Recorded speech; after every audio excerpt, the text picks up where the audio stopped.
Hello friends. तो हमने पहले पार्ट में देखा इंट्रोडक्शन सॉलिड स्टेट लेसन का। एक क्लास 12 का केमिस्ट्री ही है। केमिस्ट्री का फर्स्ट सिलेबस सॉलिड स्टेट नए सिलेबस में का है।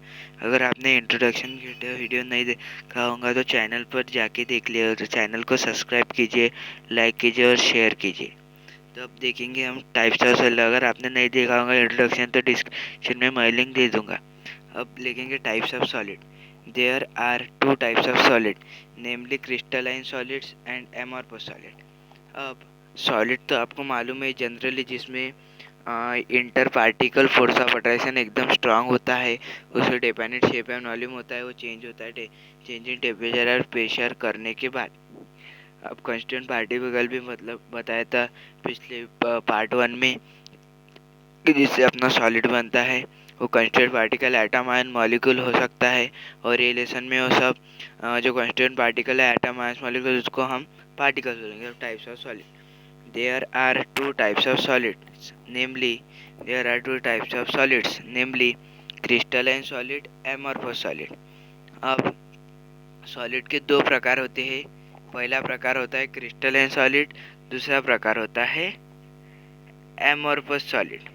अब सबसे पहले उसमें से देखेंगे हम क्रिस्टलाइन सॉलिड। देखेंगे पहले। Study of many crystalline solids indicate that they possesses the following character. अब बहुत सारे क्रिस्टलाइन सॉलिड लिए और उनकी स्टडी की, तो उसमें ये जो साइंटिस्ट है उनको नीचे जो दिए हुए वो कैरेक्टर दिखे।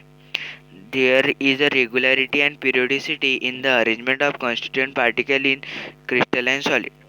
अब ये जो क्रिस्टलाइन सॉलिड होता है इनमें जो कंस्टिट्यूएंट पार्टिकल होता है जिससे अपना क्रिस्टलाइन सॉलिड बनता है उसके अरेंजमेंट में रेगुलरिटी एंड पीरियोडिसिटी होता है। मतलब देखो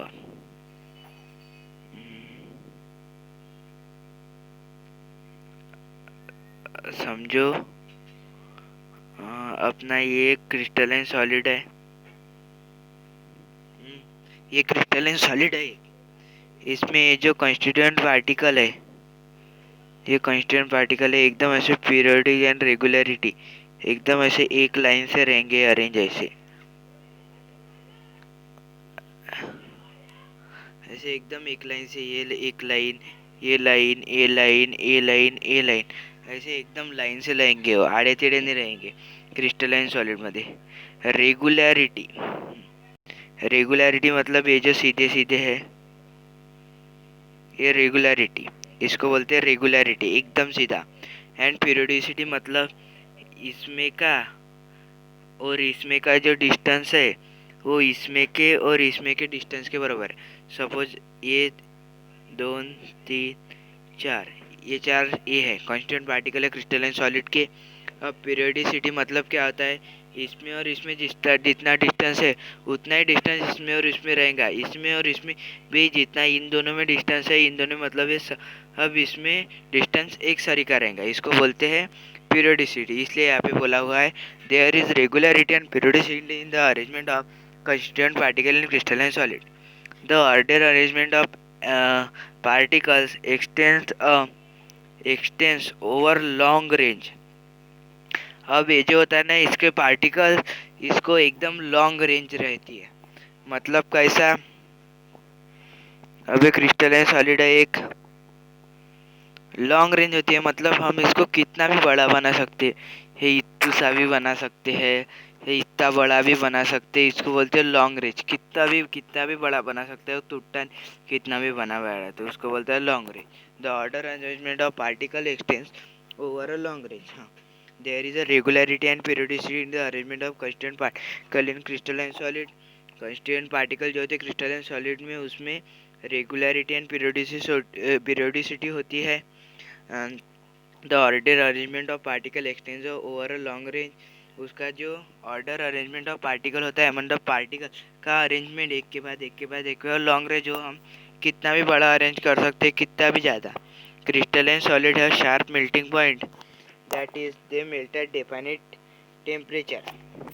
अब ये जो क्रिस्टलाइन सॉलिड होता है इसका मेल्टिंग पॉइंट एकदम शार्प होता है। मतलब सपोज ये ले लिया हमने, इधर आइस एग्जाम्पल है ना, आइस ले लिया। अब ये आइस है। इसका मेल्टिंग पॉइंट एकदम शार्प है। ये ना ज़्यादा मेल्ट होगा ना कम मेल्ट होगा। अब ये आइस है, मतलब वाटर है, आइस है। अगर इसको 0 डिग्री सेल्सियस पे लगा तो ऐसे, और उससे बढ़ाया, यानी अगर आइस है, आइस का वाटर में, वाटर को 100 डिग्री पे लिया तो बॉईल होगा। मतलब वाटर आइस एक जैसे होता है, मतलब इसका एकदम डिफाइनेट शार्प मेल्टिंग पॉइंट होता है। दैट इज देयर मेल्ट, मतलब वो मेल्ट होते हैं एकदम डिफाइनेट टेम्परेचर और मेल्ट होते हैं। क्रिस्टलाइन सॉलिड है sharp melting point, that is they melt eight definite temperature. और क्रिस्टलाइन सब्सटेंसेस एक्सेप्ट दो साइन स्ट्रक्चर आर एनिसोट्रॉपिक। अब जितने भी क्रिस्टलाइन सब्सटेंस है उसमें से सिर्फ जिसका स्ट्रक्चर क्यूबिक है, जिस क्रिस्टलाइन स्ट्रक्चर होते हैं वो ही एनिसोट्रॉपिक नहीं रहता है। मतलब जो भी जितने भी क्रिस्टलाइन सॉलिड है सबके सब एनिसोट्रॉपिक होते हैं, मगर सिर्फ जिसका क्यूबिक स्ट्रक्चर वो नहीं रहता। अब एनिसोट्रॉपिक मतलब क्या? In other word their properties like refractive index, thermal and electric conductivity are different in different direction. मतलब in other word their property, मतलब एक क्रिस्टलाइन सॉलिड है। अब इसका refractive index,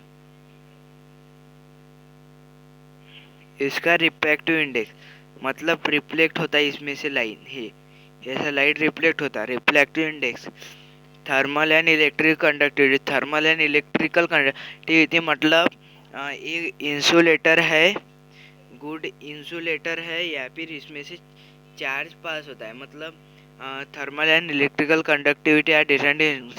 thermal and electrical conductivity मतलब क्या है?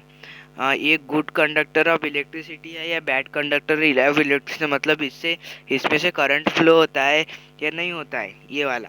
Thermal and electrical conductivity etcetera are different in different condition. इसमें डिफरेंट इन डिफरेंट डायरेक्शन, अलग अलग डायरेक्शन में अलग अलग होता है। अब ये सॉलिड है, रिफ्रैक्टिव इंडेक्स से इधर से आया तो इधर से अलग होगा, इधर ये डायरेक्शन से आया तो आया, नीचे से आया तो अलग तरीके से, ऊपर से आया तो अलग तरीके से, ये अलग तरीके से होगा। अब थर्मल एंड इलेक्ट्रिकल कंडक्टिविटी मतलब अब हम ये साइड से इलेक्ट्रिक पास करेंगे तो अलग तरीके से फ्लो होगा, ये साइड से अलग होगा, ये साइड से अलग होगा, इसलिए बोला हुआ है एनिसोट्रॉपिक, मतलब अलग अलग, इससे अलग अलग होगा, अलग अलग डायरेक्शन में होगा, इसको बोलते हैं anisotropic. In other there properties like refractive index, thermal electric conductivity etcetera different conditions directions. Ice salt such as NaCl, metals such as sodium, gold, copper and materials such as diamond, graphite, ceramics are example। अब crystalline solids के example क्या है?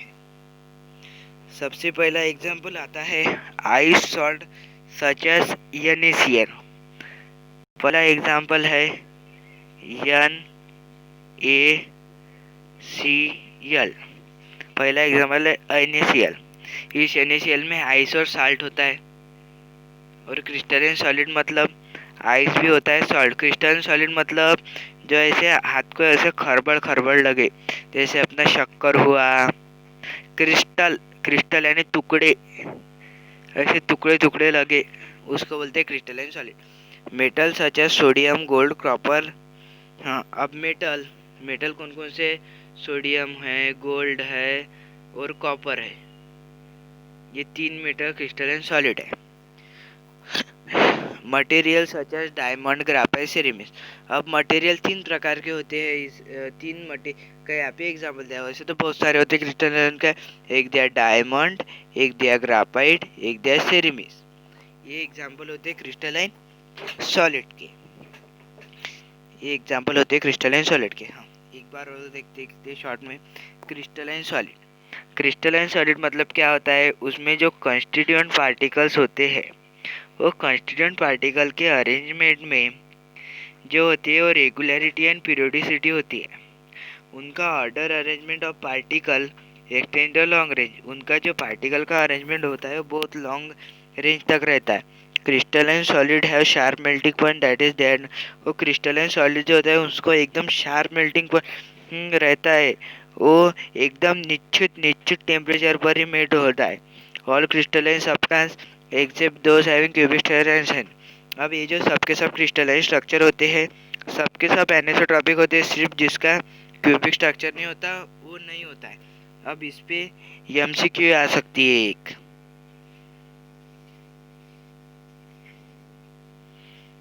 कि ये cubic structure पर MCQ आ सकती है। हमें ये क्यूबिक स्ट्रक्चर पर एमसीक्यू भी आ सकती है। इतना समझ में आया? All crystalline substances those having cubic structure anisotropic. Anisotropic मतलब क्या है? उनकी जो प्रॉपर्टी होती है रिफ्रैक्टिव इंडेक्स, मतलब रिफ्रैक्ट होना, थर्मल इलेक्ट्रिकल कंडक्टिविटी, मतलब उसमें इलेक्ट्रिसिटी कैसे होती है, डिफरेंट होती है डिफरेंट कंडीशन में। अब example ice such as NaCl, ice such as NaCl, metal such as sodium, metal कोणते? Sodium, gold medium such as sodium, gold और copper, material such as diamond, graphite, ceramic are the example of them. इसके example कैसे है? NaCl, NaCl में क्या है? Ice और salt है। NaCl नंतर क्या है? बाद में क्या है? मटेरियल। मटेरियल कौन कौन से दिए इन्होंने एग्जांपल में? NaCl आइसर मटेरियल दिए डायमंड, ग्राफाइट, सेरेमिस। मेटल कौन कौन से दिए? मेटल दिए इन्होंने sodium, gold, copper,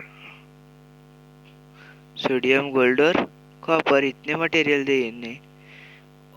okay friends, तो अब यहाँ पे स्टॉप करते हैं। नेक्स्ट पार्ट में देखेंगे इसका दूसरा टाइप। पहला टाइप हमने देख लिया है क्रिस्टलाइन सॉलिड। अब नेक्स्ट पार्ट में हम देखेंगे एमॉर्फस सॉलिड। इस वीडियो में ज़रूर कमेंट करें। अगर आपको कोई डाउट होगा तो कमेंट सेक्शन में कमेंट करें, और प्लीज़ कमेंट करें, लाइक करें, शेयर करें। Okay, thank you, watch carefully.